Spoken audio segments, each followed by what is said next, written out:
Hello, everybody, and welcome. I see there are still some folks joining the Zoom this morning, but I think since we have a short amount of time together today, we'll get started here momentarily.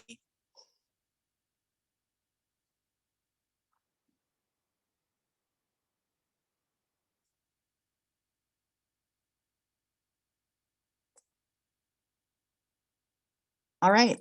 I think we'll get started. Welcome. My name is Erin Sikorsky, and I am the director of the International Military Council on Climate and Security, which is really pleased to welcome you all today to this discussion with young leaders and about the future of NATO and climate security. For those of you who aren't familiar, IMCCS is a network of senior military leaders, security experts, and security institutions around the globe dedicated to anticipating, analyzing, and addressing the security risks of a changing climate. It includes representatives from nearly 40 countries and is led by a consortium of 4 think tanks: the Center for Climate and Security, my home institution, Clingendael and the Hague Center for Strategic Studies based in the Netherlands, and the French Institute for International and Strategic Affairs. We are so thrilled today to host this discussion, Climate Security in NATO's Backyard, a discussion with young leaders. It really comes, I think, at a critical moment for NATO as it navigates implementing its ambitious climate security agenda against the backdrop of the brutal Russian invasion of Ukraine. And we've seen over the past year, though, that these two issues are not unrelated, but that the transition to clean energy and building resilience to climate hazards is a security imperative for the alliance. Of course, none of this is easy, though, which is why it's so important for NATO to engage with young leaders to pursue innovative solutions and approaches to these challenges. And so I'm going to stop talking here shortly and turn it over so that we can get to the part where we get to hear from all the young leaders. I really want to thank the US mission to NATO for their support for this project. And I will really also want to thank my colleague, Elsa Barron, for her leadership and spearheading of this effort. And you'll hear more from her later in this discussion. I wanted to give you a reminder that today's event is being recorded. And now I'm going to turn it over to Sherry Goodman, who you all know is a longtime leader in the climate security space. And she's the Secretary General of IMCCS. And she's going to introduce Ambassador Smith today from the US mission to NATO. Thanks again, you all, for joining us and looking forward to today's conversation. Thank you so much, Erin and Elsa, for putting this extraordinary event together. It's delightful to welcome young leaders, and it's now my privilege and honor to introduce my friend and our U.S. ambassador to NATO, Julie Smith. She is a terrific ambassador. It's really wonderful to have her in this position. She brings deep experience with NATO member countries, as well as deep and extensive experience working in the U.S. government, both at the Department of Defense, the Department of State, has worked very closely with President Biden and Secretary of State Blinken, and is just the perfect person at the right time at this pivotal moment in the combination of the Ukraine war, other challenges within NATO, to really lead and bring together a growing group of NATO members with an ever broader agenda. So Julie, thank you for being there, our leader in Brussels.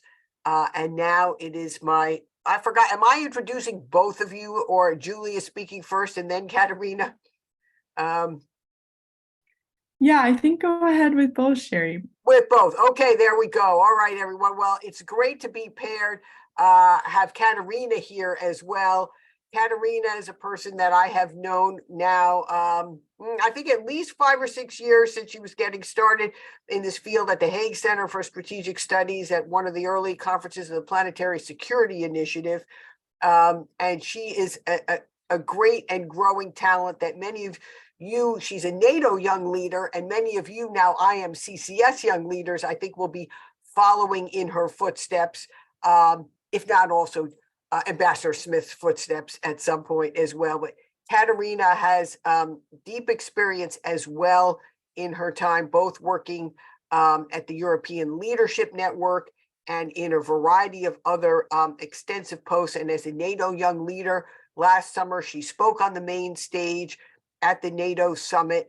And she's also been a fellow at the Wilson Center, where I am affiliated as well. And she's worked in a variety of posts that have given her extensive experience at the nexus of today's national security challenges combined with climate and energy security.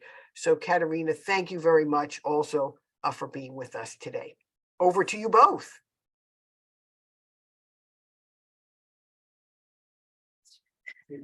Well, thank you, Sherry, for that introduction. And it's so great to see you again on the screen. I wish I could see you and everyone else in person, but we'll make good use of this platform for the next hour or two. Sherry, let me just thank you for all of your leadership on these issues, on climate change, climate security in particular. You've always been at the cutting edge for many, many years, whether it's in government, out of government, and just salute your continued leadership in this space. And really applaud everything that you're doing. But also let me just thank everybody else who has joined us here. It's wonderful to share the so-called virtual stage with Katerina. Look forward to hearing more from her. I want to thank CSR, in particular, the event organizers, Aaron Sikorsky, Andrew Ficini, Elsa Barron, for raising awareness on this very important and pressing challenge and topic that we're going to take on today. It's just a pleasure to have an opportunity to participate in this webinar today, this afternoon here in Brussels, and meet with the young 12 climate security leaders who were selected from the video competition. And let me congratulate all of them on their successful submissions. Of course, as you all know, the world is home to 1.8 billion young people falling between the ages of 10 and 24. And that's really the largest generation of youth in history. And it is the next generation that is increasingly aware and active in addressing and tackling the challenges and the risks presented by the climate crisis. And it is these young people that have the opportunity to put forward the innovative ideas that we no doubt will continue to rely on in mapping out ways to cope with and address and mitigate this particular challenge. Young people's unprecedented mobilization around the world on this issue and on others shows the massive power that they possess and their ability to really fundamentally move mountains, which is why it is a priority, not just for the United States and our mission here, the US mission to NATO, but really it's a priority for the entire NATO alliance to find more effective and productive ways to engage the next generation and young leaders on not just this particular issue of what we're talking about today in terms of climate security, but a whole array of challenges that we tackle here inside NATO headquarters each and every week that passes. In terms of timing, I'm just thrilled we were able to do this just a day before Earth Day, which we'll celebrate tomorrow. It'll be the 53rd Earth Day, as many of you know, and climate security remains very high on NATO's agenda this year, both for the summit that's coming up in Lithuania later in July, but also next year for next year's summit. It's actually the United States that will be hosting the 75th anniversary of this alliance. And our hope is that with leaders like you and input from in and outside the alliance, we'll be able to put together a nice package as it relates to climate security, not only at this year's summit, but at next year's 75th anniversary summit in Washington, D.C., which I am looking forward to.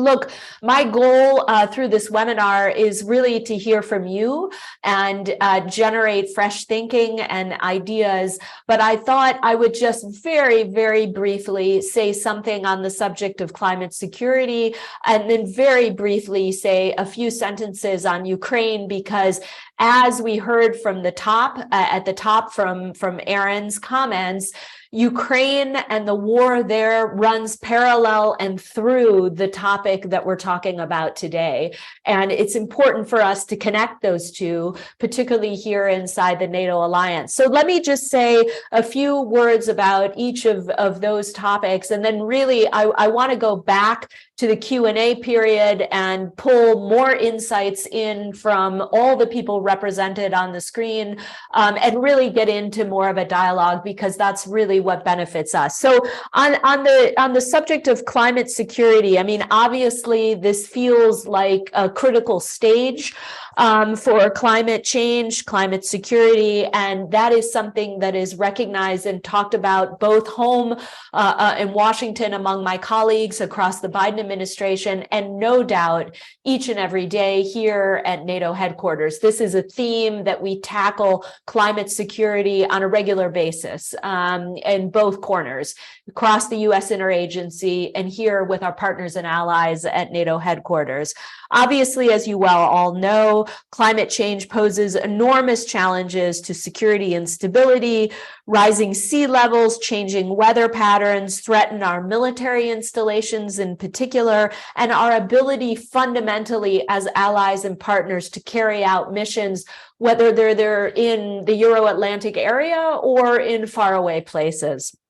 More frequent and severe natural disasters obviously change the types of missions that our armed forces will be able to carry out in the future. And that's why allies are increasingly looking at some of the risks that our armed forces may incur as they conduct operations that may be affected by some of these natural disasters or extreme weather patterns.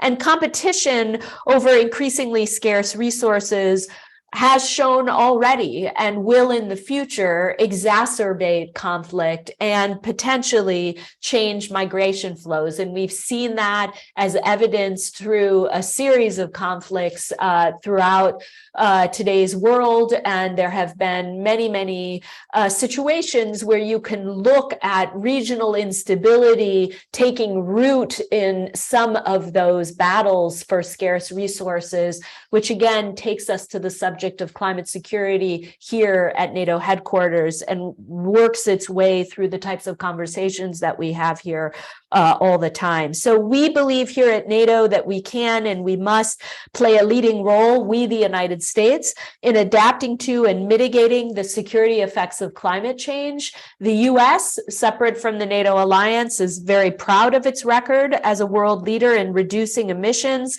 building resilience to climate impacts, promoting safe water and air, and conserving nature, while concurrently driving economic growth, fostering resilience to natural disasters, both at home and abroad. And in terms of the NATO piece of it, some of you may be tracking developments here at NATO headquarters.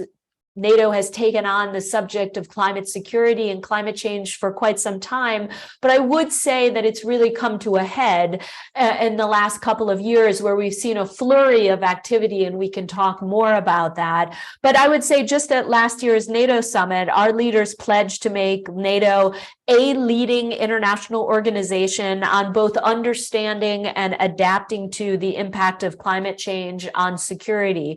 Both our military and our political planners are examining climate security, and they're incorporating those conclusions into NATO's future work. Lastly, I'll just say much of what we're doing at NATO right now revolves around what's called the Climate Change and Security Action Plan. I'm sure many of you are familiar with it. You probably know that it has kind of four major components. So first and foremost, we're working to increase awareness on the subject of climate change, not just across the NATO alliance, which has 31 members, just recently added Finland about 2 weeks ago, but also across NATO's ever-increasing partner network. NATO as an alliance has 40 countries around the world that it calls partners. And in those partnerships, we are integrating the theme of climate security, and we can talk more about that in the Q&A. Secondly, the second pillar of this plan that we've been working on, the Climate Change and Security Action Plan, is mitigation. Third, a heavy emphasis on adaptation, which of course brings us back to some very serious conversations with military and operational planners here across NATO headquarters. And lastly, again, that question of outreach, of what more can we do with other international organizations, whether it's the United Nations or the European Union or a whole alphabet soup of other leading international organizations that are doing, frankly, a lot more in the area of climate change than NATO's more narrowly defined role. So that's kind of in a nutshell where we're focused, both at NATO and across the Atlantic and Washington. Let me just again say a few words about Ukraine. You can imagine for us here at NATO headquarters, we spend about, I would guess, 85% of our time focused on the ongoing war in Ukraine. And you may conclude wrongly that that's so preoccupying that in essence, the climate security agenda kind of takes a back seat, or is put somehow on the back burner. But that would be a mistake. I think the United States and many other allies across this alliance want to ensure that while we're looking at Ukraine, we also continue to maintain our focus on the subject of climate security going forward.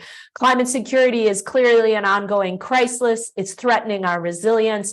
It threatens our critical infrastructure and our ability to protect and defend our nations and the people in those nations. It is a threat multiplier, making every problem and challenge that we face as an alliance that much harder. And 1 year into the war in Ukraine, it's simply not possible to talk about the environment and security without reflecting on the consequences of Russia's premeditated and unprovoked and unjustified war of choice against the people of Ukraine. The devastating loss of life and the significant damage to the environment in that country, in Ukraine, and the subsequent cost of cleanup will be absolutely enormous. There's just no question. And Russia's brazen attacks on civilian and military sites are causing, no doubt, air, ground, water pollution, and threatening the food security of the people in Ukraine and beyond, as well as in many other countries. So the United States, along with partners and allies, we're standing up to Russia's war. We're moving away while we're putting pressure on Moscow to end the war today, which they could do if they so desired. We're also working across the transatlantic community simultaneously to reduce reliance on Russian fossil fuels. And by investing in clean energy research and development, we can move towards cleaner technologies, which will help us fight the climate crisis, grow economies around the world, and make us all less vulnerable to the use of energy as a weapon. So that is just a few words at the top to outline some of what's happening here inside the NATO alliance. Again, I really appreciate the invitation to join you, but I'm eager to take some questions and engage in a dialogue. So again, thank you very much. Appreciate it. Ambassador Smith, thank you very much for being with us today and for kicking today's conversation off. It is truly an honor and privilege to share the stage with you on behalf of the younger generation active in the climate security space, and to go a little bit deeper into where NATO currently stands with the implementation of its ambitious climate security agenda and where do we go from here. So to get started, Madam Ambassador, you assumed your position in 2021, which was also an important year for NATO's climate security agenda. As we heard during the opening remarks, NATO has positioned itself or its ambition to become the leading international organization when it comes to understanding the implications of climate change on security. And the same year, NATO adopted the Climate Change and Security Action Plan. So I'd like to start by asking you what has changed that NATO started paying attention to these topics. So how do we get to this 2021 momentum and unity of effort? And could you also elaborate on what specific role NATO wants to carve for itself in this space in comparison to other international organizations? Sure, absolutely. Thank you very much. And I apologize, I have a little bit of a head cold, so I'm sorry if I'm not coming through loud and clear. Hopefully I am. So in terms of what triggered the momentum here inside the NATO alliance, I mean, as I said, NATO has had a history of tackling questions tied to climate change and climate security, but you're right, there was kind of this peak movement inside the alliance that occurred right around 2021, 2022. And I think the way in which things happen inside the NATO headquarters, you usually can point to multiple factors all at once. So first and foremost, it comes from leadership from within the alliance. So we happen to have a Secretary General in the chair right now, and Jens Stoltenberg, who's very interested in leading on the question of climate security. So leadership is very important. Behind it, what you need are loud and vocal and active members of the alliance that are pushing the alliance forward to be more ambitious in how it takes on a particular challenge. And that can be cybersecurity, that can be challenges in the Indo-Pacific, that can be space, or in this case, climate security issues. And here we kind of had, the stars align in terms of a number of allies come together to join hands. President Biden had just recently arrived in the White House. We had allies all across Europe, particularly the Canadians and some of our friends in the Nordic countries, pushing to ensure that climate security would be a key feature of our agenda. And what's most important in that moment when you want to see change inside the alliance is that you have to get the issue inserted in very detailed terms into NATO's strategic documents. And so we made a push. You'll remember last year, the NATO alliance rolled out a new strategic concept. This is, in essence, NATO's mission statement. It's a rather long one, if you've had the chance to read it. But this isn't written or rewritten with great frequency. And in fact, NATO only rolls out a new strategic concept about once every 10 years. So by 2020, 2021, the allies knew that they were about to roll out a new strategic concept. The last one had actually been launched in 2010. You can imagine the work that we needed to do to update that document just on Russia alone.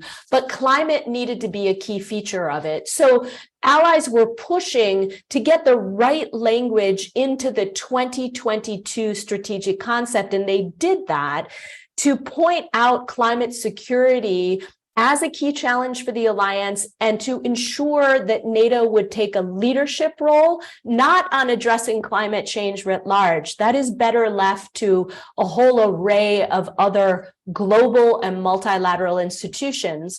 But on the climate security piece, we were determined to carve out a very specific role for the alliance. And so that's what we set ourselves to do. And that was paired with some other interesting developments. First of all, just the science. And the science is always developing, becoming more definitive, warning, blinking red. So there was that piece of it. There was a greater frequency of interactions between the alliance and other organizations. So in 2021, we had for the first time, NATO actually joined the UN Climate Change Conference. And that was a major stride forward because NATO was joining the club, so to speak, and identifying a role for itself with other global actors. And that was an important step forward. And also, I think the rapidly changing climate. I mean, the reality is what we are all experiencing on a regular basis is obviously pushing us all towards greater action. And I think we wanted NATO's ambition to grow higher. As soon as the Biden administration came into office, it was clearly a priority for the United States, and we joined hands with the many other allies around the NAC table that felt the same way. So this has come about because of many things coming together simultaneously. It's leadership, it's allies, it's individual allies, it's the science, it's actually what's happening outside our windows, and also understanding how climate can affect the security of all of our allies. But I will say, look, you can point back to, somebody mentioned to me on my team the other day, it was 1969 when the alliance acknowledged and recognized that environmental challenges needed to be a part of the work done here at NATO. So I wouldn't want to give you the impression that just over the last 2 years, this light bulb has gone off and suddenly the NATO alliance is tuned in to this challenge. This has been an evolution through many decades of work inside the NATO alliance, but I do believe that it has come to some sort of tipping point just in the last, I would say 2 years has been some major developments in terms of how the alliance is looking at this particular issue. And so looking forward, in less than 3 months, heads of states and governments will meet in Vilnius for the annual summit. And in Madrid, as you have mentioned, NATO took a number of far-sighted climate-related decisions. Could you share your assessment of where we can expect NATO at the organizational level to go from here? So what are your expectations of the Vilnius summit when it comes to NATO's climate security agenda, either in terms of decisions or concrete deliverables that we could see? Yeah, sure. Happy to talk in broad strokes. I mean, we're obviously, the period about 2 or 3 months before a summit is for any real NATO nerds out there like myself. You understand that this is kind of a very busy time for the alliance because we're in the process of putting some finishing touches on a variety of summit deliverables. And so I don't want to get too ahead of the alliance in terms of what's rolling out in Vilnius, but I do want to give you an idea of where the alliance thinks it can continue to focus and in some of the tools that it's been able to use in recent years to foster change and deliver on some of its ambitions. So one of the things that is a big part of our work here each and every day across the NATO alliance is really consultations both within the alliance and with NATO partners on best practices.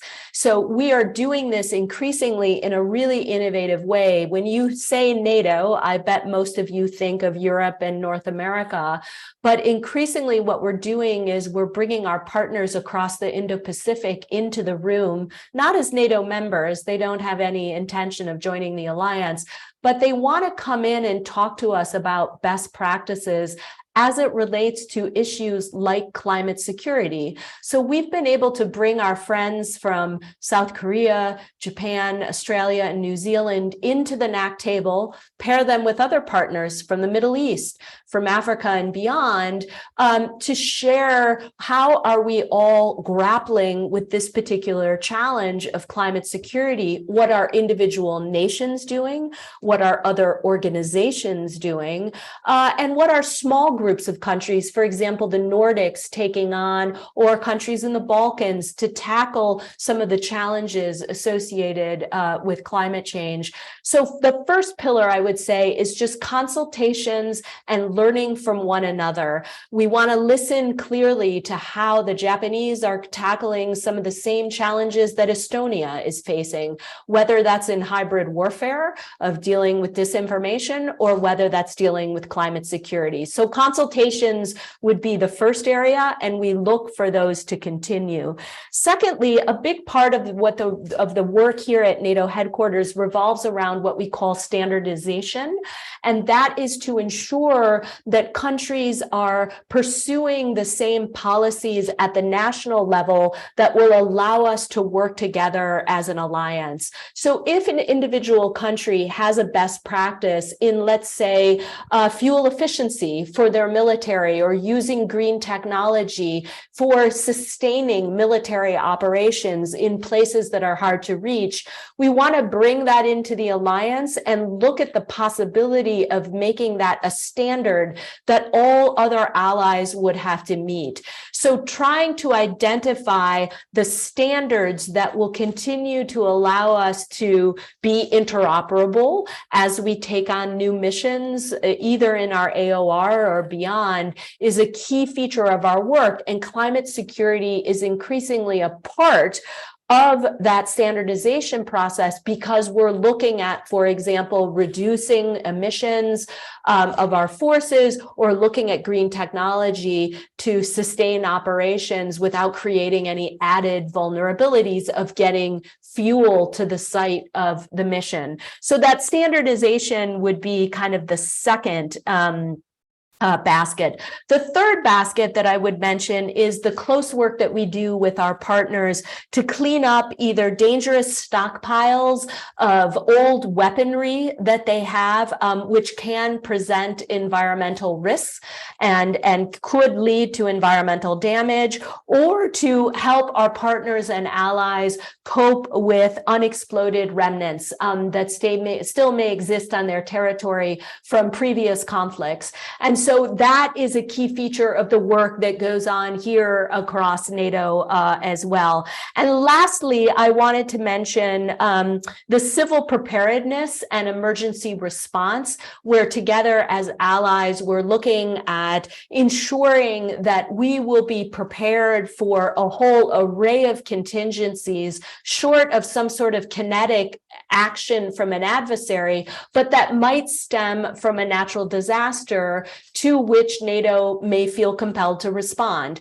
And so civil preparedness is also a part of the conversation that goes on here at NATO headquarters. Lastly, I'll just say in the Madrid summit last year, we had a high-level dialogue on climate change and security with a lot of headliners to continue to raise awareness about this challenge and bring in a bigger pool of actors that could help us look at this challenge. I suspect that in the Vilnius summit this summer, you'll see another round of that. We'll do another high-level dialogue on climate change and security to, again, highlight this particular challenge of climate security and sketch out some additional ideas for the alliance going forward. So I hope that gives you some flavor of what we're looking at here at NATO headquarters. Absolutely. And as we've wrapped this conversation up, because our segment is almost out of time, I'm wondering if you might share your views on the biggest challenges that lie ahead for NATO to meet all of these ambitions. So the biggest challenge, I think, for the alliance, I mean, it's multifold. We're an alliance that is increasingly taking on an array of challenges that we did not foresee when we created this alliance some 75 years ago, almost 75 years ago. It was essentially constructed to defend NATO territory from Soviet aggression. It was framed as a military alliance that would watch for, say, tanks rolling across a border. And NATO came up with predictable responses to that. But increasingly, while NATO is still focused on deterrence and defense, that's a key part of what we're doing, particularly with the war in Ukraine, we find ourselves here at the NATO alliance looking at new domains. And that includes the cyber domain, space, tech, new regions, the Indo-Pacific. We're increasingly expanding our partnership programs.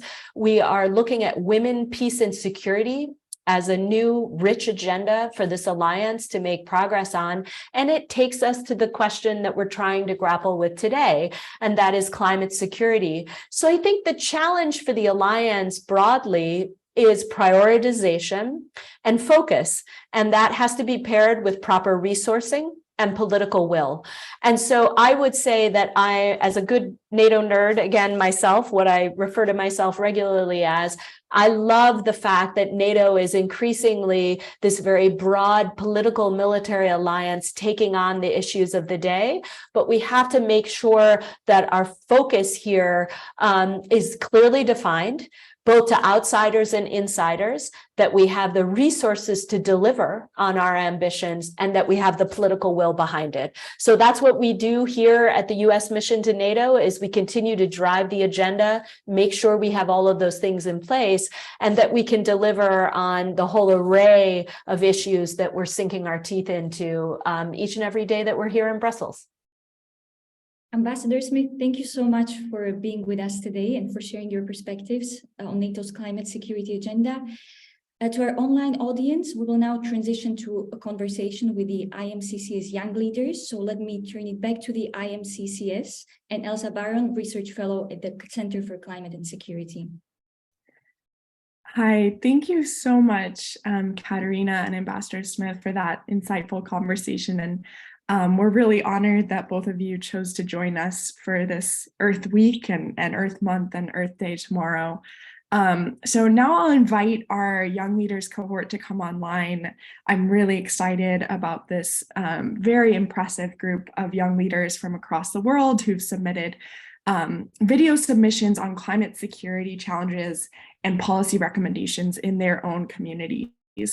And while everyone is coming online, I'll turn it over to Sherry Goodman, who wanted to provide just one more word of wisdom before we open it up for conversation.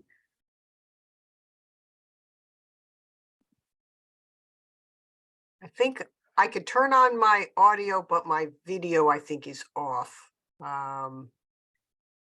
So thank you for, okay, there we go. Okay, great. I just really want to thank Ambassador Smith and Katerina for your remarks and this very important exchange. Julie, I mean, you've been such, as you say, such a dedicated NATO nerd for a long time. And here we are at the crossroads of the NATO nerds and like the climate security nerds. And to me, the convergence of the two is what is so important in this particular dialogue. And I really appreciate the particulars you went through in the attention that NATO is giving to its climate security action plan and the way it's integrating it throughout the mission set. And Katerina, you ask excellent questions. And I would just note that at last year's summit in Madrid, as you noted, there was a high-level forum, which I had the privilege to speak on with the German foreign minister and the Canadian Spanish defense minister. And Katerina herself was featured as a NATO young leader in a segment there as well. And we're very much hoping, to the extent that you can shape the forum at Vilnius this summer, because we have all these young leaders coming with us. Elsa has helped organize them to Vilnius. We would love to have that opportunity again to have some kind of high-level dialogue, as well as feature the growing number of young leaders in this space to do what you say is fuse the fact that with Ukraine war front and center, our understanding of the needs to address, to accelerate the energy transition and address climate risks is part of the battle that we're in right now. Great. Thank you so much, Sherry. Thank you so much. Yeah, absolutely. So now I'll turn it over to this fantastic group we have now on screen. The group has gotten a lot bigger, and this is because we have a group of young leaders who submitted videos, again, to the Climate Security in My Backyard campaign. These leaders span across 10 countries based primarily in the Arctic, the Mediterranean, and Eastern Europe. And I want to particularly acknowledge two representatives today joining us from Alaska, who are willing to come online incredibly early at 5:30 a.m. To be a part of this conversation. And then we see also, folks, the sun is setting in Europe as well, so we've got quite the range. So I will open it up right away to gather a couple of questions from this group. Please raise your hand if you'd like to speak, and perhaps I'll call first on Jackson, then on Selma, and then on Kostian. We'll take 3 questions, turn it over to the ambassador, and then maybe collect one more set of 3 more before closing the session today. So Jackson, I'll kick it off with you. Thank you so much, Elsa, and thank you, Ambassador. I have to admit, I'm actually not in Alaska. I'm in Norway. I'm in Buda, Norway. Just wrapped up a conference on Arctic geopolitics and climate here. So it's been a fascinating week with about 24 young people from across North America, Europe, and Asia discussing the future of the Arctic, which I'm a lifelong Alaskan, born and raised, and am very interested in the intersection of energy and climate and geopolitics. So my question for you, Ambassador, my background is I manage a nonprofit organization called the Arctic Encounter, which just a couple of weeks ago hosted North America's largest Arctic policy and business convening in Anchorage, Alaska. We had more than 24 countries represented. With the Arctic Council currently on pause due to the unjust war in Ukraine, I'm curious if you can, however, speak to potential interest or action from NATO as the Arctic Council chairmanship transfers to Norway in May. That's a topic of conversation here in Buda this week, so I wanted to get your thoughts on that. Thank you again.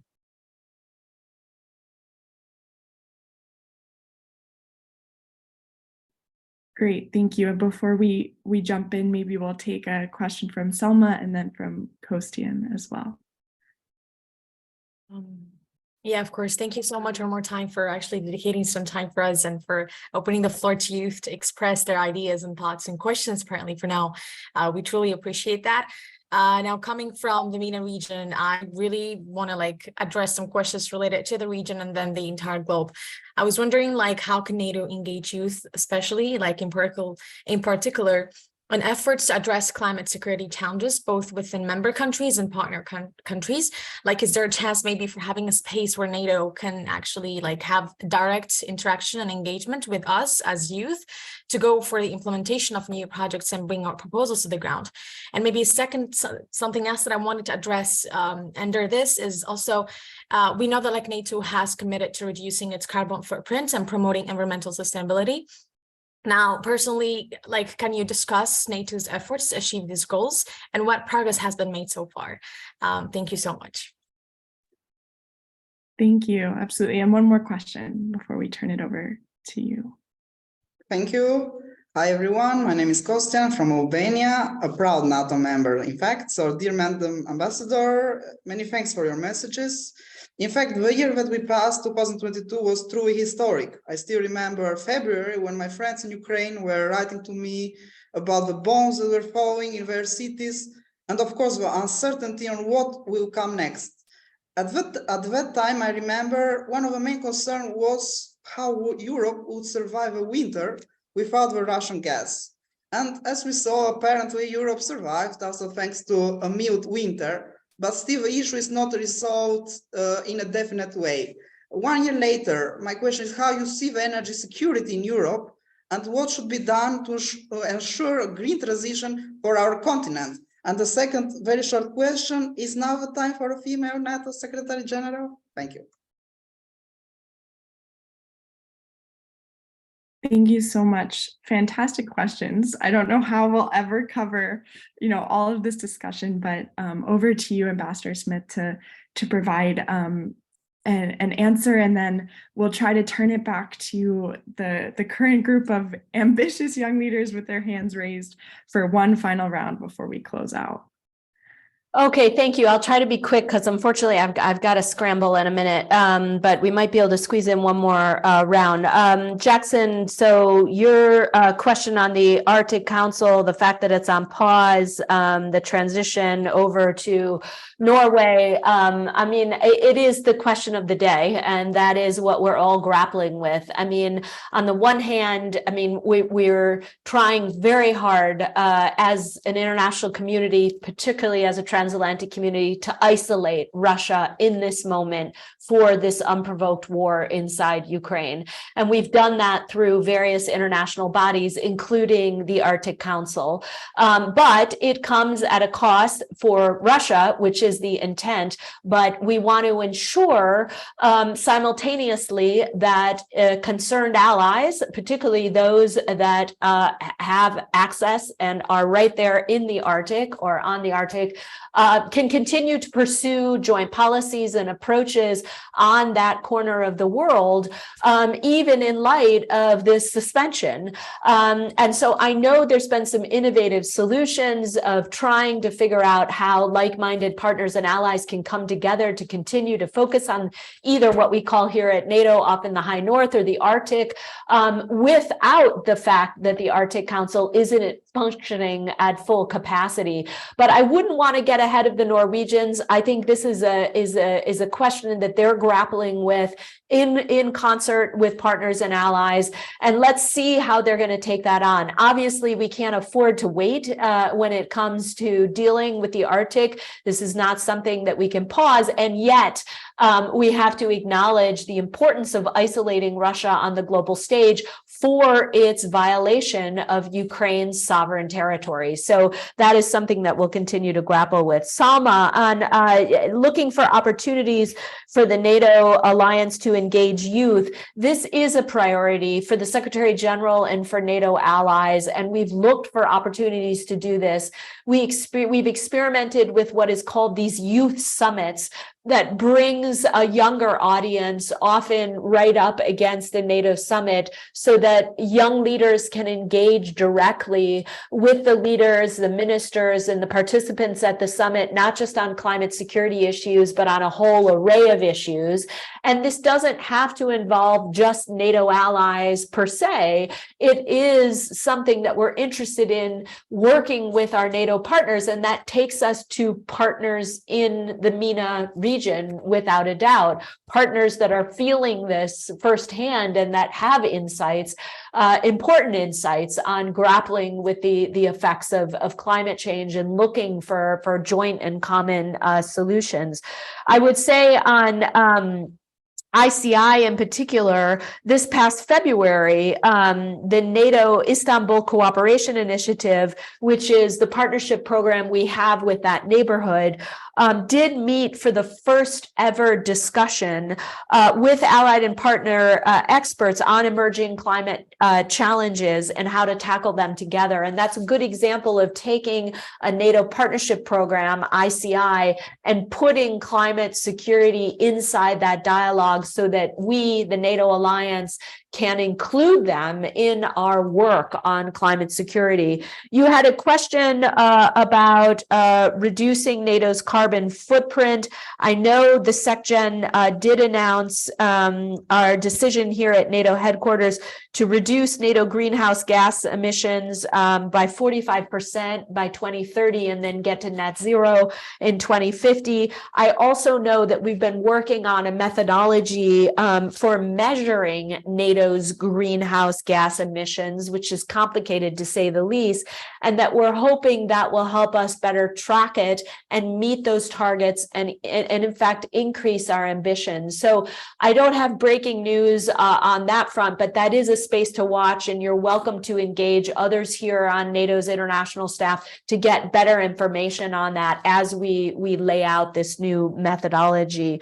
Last question, Kostian, on Europe's reducing Russian gas and the question of energy security, and then a female Secretary General. I mean, on the last question, of course, I would love to see a future female Secretary General. We've never had one in 74 years. So I'd love to see one, but we'll have to see where the alliance as a whole lands. And I think we'll have something to say about that this summer.